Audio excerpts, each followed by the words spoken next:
జరిగినప్పుడు సంఘటన జరిగినప్పుడు నిర్దాక్షిణ్యంగా మా కార్యకర్తను చంపినప్పుడు జగన్మోహన్ రెడ్డి గారు పరామర్శించేదానికి ఒక కుగ్రామానికి వచ్చినాడు.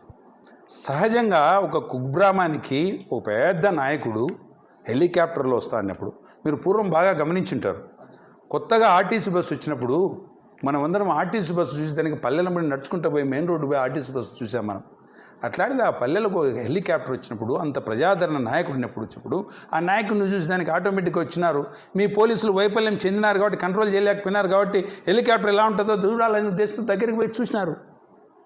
చూసినంత మాత్రాన పొరపాటు జరిగి ఆనుకోవడంతో క్రాక్ ఇచ్చింది వాస్తవమే అర్థం. అంత మాత్రాన 80 మంది మీద కేసు పెట్టి అరెస్ట్ చేయాలి ఇక్కడ రూల్ ఉందా? మీ వైఫల్యమయ్యా, పోలీసుల వైఫల్యమయ్యా. మీరు కంట్రోల్ చేయలేకపోయి ఎక్కడెక్కడనో చుట్టుపక్కల ఊర్లోకి ప్రజలు పోకూడదని మెన్నంతా అక్కడ పెట్టుకొని అక్కడ కాన్సన్ట్రేట్ చేస్తూ మీరు జగన్మోహన్ రెడ్డి గారిని చూసేదానికి ప్రజలు రాకూడదు, ఆయన బలగం కనపడకూడదనే ప్రయత్నంలో భాగంగా మీరు హెలికాప్టర్ దగ్గర సెక్యూరిటీ తక్కువ పెట్టి మీరు తప్పు చేసి ప్రజల మీద అనామకుల మీద ఆశతో పరిగెత్తుకుంటా పోయి హెలికాప్టర్ చూద్దామని ఒకరికొకరు తోసుకోవడంలో దాని మీద పడి చిన్న క్రాక్ ఇస్తే 80 మంది మీద క్రిమినల్ కేసు పెట్టి మీరు అరెస్ట్ చేస్తారా? ఇదా మీరు ఇష్యూ చేసేది? ఇంకా మీకు ఏ ఇష్యూస్ లేవా? ఈ రాష్ట్రంలో క్రైమ్ జరగటం లేదా? అవి చూడండి. పొద్దున లేచి వైఎస్ఆర్ కాంగ్రెస్ పార్టీ కార్యకర్తలను ఎలా హింసించాలా, ఎలా జైల్లో పెట్టాలా, ఎలా బెదిరించాలా, ఇలాంటి కార్యక్రమాలకు ప్రజలు భయపడరు ఎప్పటికి కూడా. ఇలాంటి బెదిరిస్తే నీ పక్కన చేరుకుంటారనుకోవడం ఇంతకంటే దారుణం ఇంకోటి లేదు. ఎందుకంటే రాజకీయంలో ప్రేమతో గెలుచుకోవాలి తప్ప ప్రజల హృదయాల్ని దౌర్జన్యంతో రౌడీజంతో ఎప్పటికీ గెలుచుకోలేవు కూడా. దెబ్బతిన్నవాడు బాధపడినవాడు మనసులో పెట్టుకుంటాడు. ఆ రుణాన్ని నువ్వు ఇచ్చిన గిఫ్ట్ని ఆ రిటర్న్ గిఫ్ట్ రూపంలో వడ్డీతో సహా కలిపి నీకు రేపొద్దున ఎన్నికల్లో ఇస్తారు. గుర్తుపెట్టుకోండి. వైఎస్ఆర్ కాంగ్రెస్ పార్టీ కార్యకర్త, నిజమైన కార్యకర్తను నువ్వు ఎప్పుడు హింసించలేవు కూడా. ఆ కార్యకర్తలు అంత గట్టి కార్యకర్తలు జగన్మోహన్ రెడ్డి గారికి డైహార్ట్ ఫ్యాన్స్ ఉన్నారు. నిజమైన ప్రజానాయకుడైనా నీలాగా అనామకునిగా రాలేదైనా, కుట్రలు కుతంత్రాలతో రాలేదాయన. ప్రజల మధ్యన నడిచి ప్రజల బాగోగులు కనుక్కొని ప్రజలతోనే ఎన్నిక కాబడిన వ్యక్తి అయినా. నీలాగా అంగూరు దగ్గర వెన్నుపోటు పడిచి తీసుకుని రాజ్యాధికారం తీసుకునే వ్యక్తి కాదైనా. 10 మందితో కూటములు కట్టి రాజ్యాధికారం తయారు చేయడం, మళ్ళా కూటములతో విడిపోవడం, మళ్ళా తిట్టుకోవడం, మళ్ళా కలుసుకోవడం గత్యంతరం లేక అలాంటి వ్యక్తి కాదు మా జగన్మోహన్ రెడ్డి గారిని గుర్తు చేస్తూ ఈ రాప్తాడు సంఘటనకి సమాధానం చెప్పేది ఒకటే.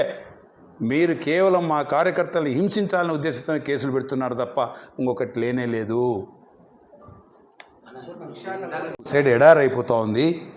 ఈ కరువు జిల్లాలో అందరినేవా సక్సెస్ అవుతే కన్నా పంటలు బ్రహ్మాండంగా పండించుకోవచ్చు అనే ఉద్దేశంతోనే కాలువలు నిదారణ పంపిస్తూ ఈ కాలువల్లో నీళ్లు పోతున్నప్పుడు మీకు అందరికీ తెలుసు, నీళ్లు పర్కులేట్ అయిపోయి గ్రౌండ్ వాటర్ లెవెల్ పెరిగి బోర్లన్నీ రీఛార్జ్ అయ్యి రైతులు పంటలు పెట్టుకునే పరిస్థితి ఉంటుంది. అట్లాంటి వాటిని మీరు కేవలం పొంగనూరుకి కుప్పంకు నీళ్ళు తీసుకుపోయేదానికి ఈ జిల్లా మీద ఉన్న కెనాల్ని 2 కాలువల్ని పొంగనూరు బ్రాంచ్ కెనాల్ కానీ లేకపోతే కుప్పం బ్రాంచ్ కెనాల్ని కానీ మీరు పూర్తిగా లైనింగ్ చేసి నీళ్ళని తీసుకుపోయే కార్యక్రమం. దీని ద్వారా రైతులకు చాలా నష్టం జరుగుతోంది.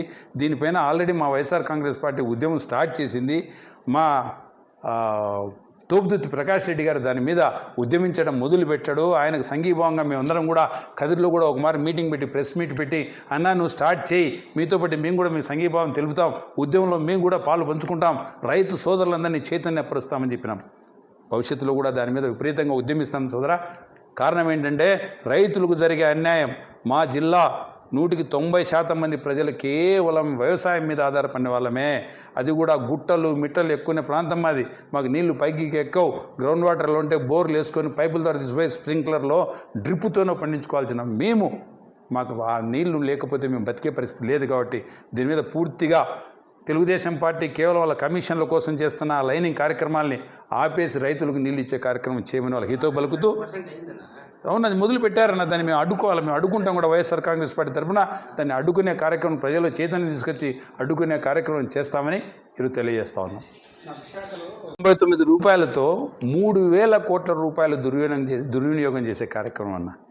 దాని మీద మా వాళ్ళు పట్టుబట్టినారు. ఏందబ్బాయి ఉర్సా ఎక్కడుంది ఏం కథ అని చెప్పి ఎదుగుతా పోతే హైదరాబాదులో చిన్న అపార్ట్మెంట్లో ఒక ఫ్లాట్లో అడ్రస్ పెట్టినారు. అక్కడ ఏమీ లేదు, ఒక టేబుల్ కుర్చీ తప్ప అక్కడ ఎక్కడే కానీ ఆ సంస్థ లేనే లేదు. అట్లాంటి సంస్థకి నువ్వు విశాఖపట్నం లాంటి మేజర్ సిటీలో కోట్లాది రూపాయలు ఎకరా పోతున్న ఊరిలో 99 పైసలకు వాళ్ళకు భూములు కేటాయిస్తున్నామంటే కేవలం దోచుకునే దానికి మాత్రమే చేస్తున్నారు. దాంట్లో కేవలం మీ నాయకులకు సంబంధించిన బంధుగుణమే ఆ సంస్థలో ఉంది. ఆ భూములు దోచుకునే దానికోసమే 99 రూపాయలతో వీళ్ళు ఇచ్చే కార్యక్రమం చేస్తూ ఉన్నారు. ప్రజలకు అర్థమైపోయింది. 99 పైసలకు, సరే 99 రూపాయలు కాదు, 99 పైసలకు ఎకరా భూమి ఇవ్వడం అనేది జస్ట్ కామెడీ కిందనే. చిన్నపిల్లలు అనుకుంటుంటారు ఇంకా మేము పెద్ద అయితే కొన్ని వందల ఎకరాలు కూడా చెప్పా 99 పైసలకి ఎకరా వస్తుందని. ఇలాంటి కామెడీ పనులు తప్ప వేరే పనులు చేయటం లేదైనా.